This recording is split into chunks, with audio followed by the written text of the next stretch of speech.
Hi. Hi, I'm Dwayne Thomas, author of Visuallatin, and I'm here to give you some good reasons to study Latin. But before I give you good reasons, I want to give you a bad reason. Mark Twain, a famous American author, one time said, "By all means, learn another language. It will not make you any smarter, but everyone will think that you're smarter." I knew growing up that I needed that. I'm not afraid to admit that I'm not the sharpest elevator in the ocean. Let me give you 5 good reasons to study Latin.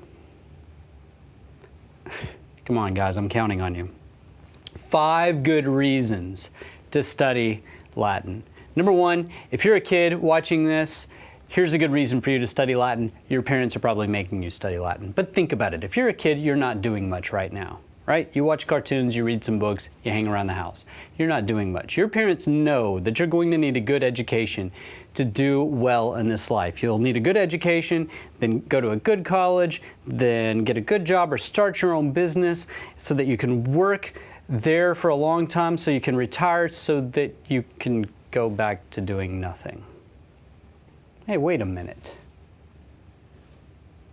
All right, well, if you're a kid, you got to do what your parents told you to do. So there's one good reason. Another good reason. Latin was the foundation of all the modern Romance languages. Half of the languages in Europe came directly out of the Roman language, the Latin language. Portuguese, French, Spanish, Italian, Romanian, even little languages like Romansh in parts of Switzerland. All of these languages came out of the Roman language. The Romans conquered a good chunk of 3 continents. They conquered part of Asia, they conquered part of Africa, and they conquered almost all of Europe. And wherever they went, they left their roads, they left their structure of government, they left their language. And when the Roman government went away, the language stayed, and it became the foundation, particularly in Western Europe, it became the foundation for so many of those languages. Over half of the languages in Europe come right out of Latin. So if you know Latin, you have a door into those languages. Now, a lot of my students say to me, "Wait, Mr. Thomas, shouldn't I just learn French if I want to learn French?" And my answer to that is yes. If you know you want to learn French, go learn French. In fact, turn this video off. But if you're still here, maybe you don't know which language you want to learn. Maybe you're interested in French and Spanish and Portuguese or Italian, and you can't make up your mind.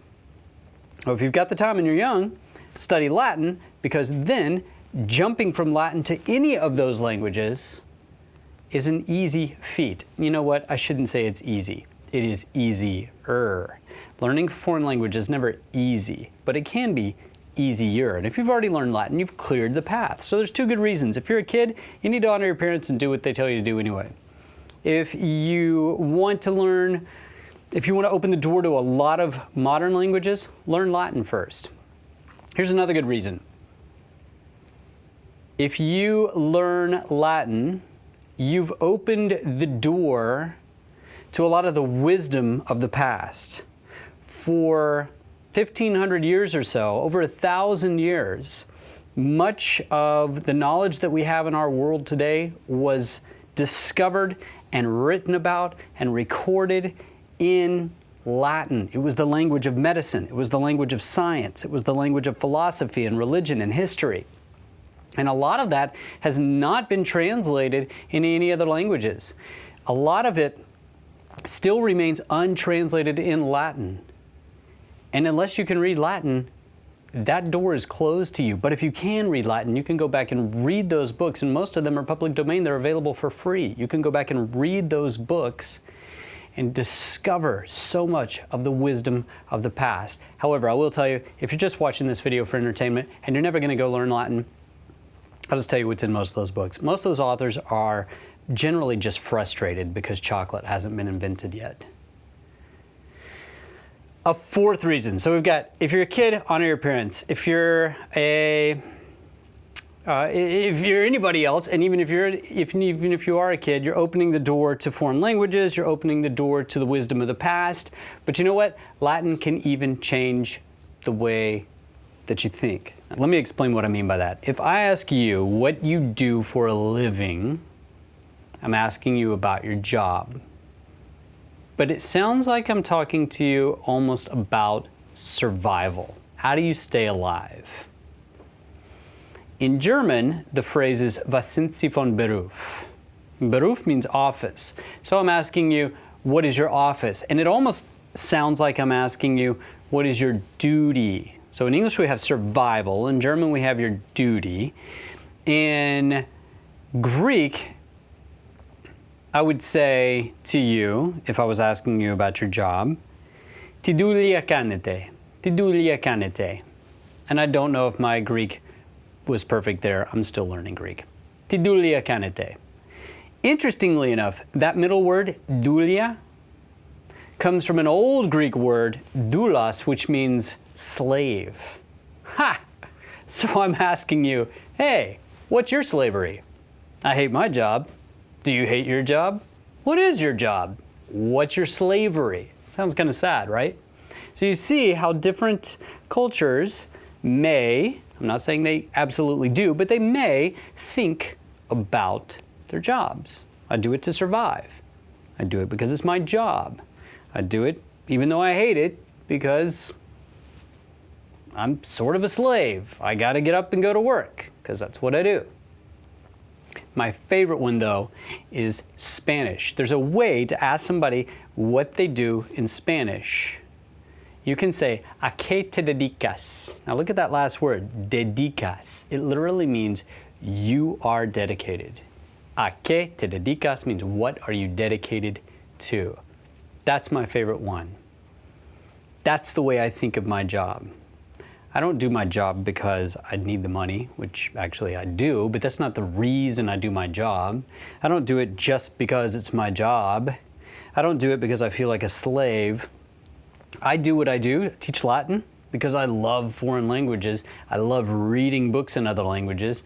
That's what I'm dedicated to. I like it. It changes, or can change, the way that you think. The same question in 4 different languages, and with each of those questions came a different worldview or a different way of viewing your work. Let me give you another reason to study Latin. Latin is not the source of English, but Latin influenced English. Latin makes up about 50% of the English language, but it's even more significant than that. Latin makes up about 90% of English's multisyllable words. In English, if you're going to use a big word, chances are you're going to use a Latin word. English draws heavily from Latin. Most of our big words are Latin. Let me give you some examples. If I stick side, C-I-D-E, at the end of an English word, that comes from the Latin word cadere, which means to cut down, to destroy, to kill, to cut off. If I stick side at the end of any English word, then something is going to be killed. This is interesting because we actually get the word decide from this word as well. And if you decide to do something, then you're deciding not to do something else. Again, the language changes the way you think. But it's also where we get words like herbicide, to kill plants, insecticide, to kill bugs, arachnicide, to kill spiders. 2 thumbs way up for arachnicide, by the way. I hate spiders. Pesticide. Oh, by the way, how come none of the bad guys ever use arachnicide to get rid of Spider-Man? Duh. Just throw a can of arachnicide in the room with him. Anyway, pesticide also comes from this word. Pesticide is what you use to get rid of pests, like rodents perhaps, rats, or bugs, or bullies on your street. Yeah, maybe not. You might get in trouble if you do that one. We also get English words like mortgage from Latin. Actually, this is interesting. Mortgage comes from the Latin word mortuus, which means death. And if you buy a house, you're probably going to have to borrow money from the bank, and you'll probably be paying it off until you're nearly dead. And that's actually what the word mortgage means. Kind of sad. Again, it can change the way you think.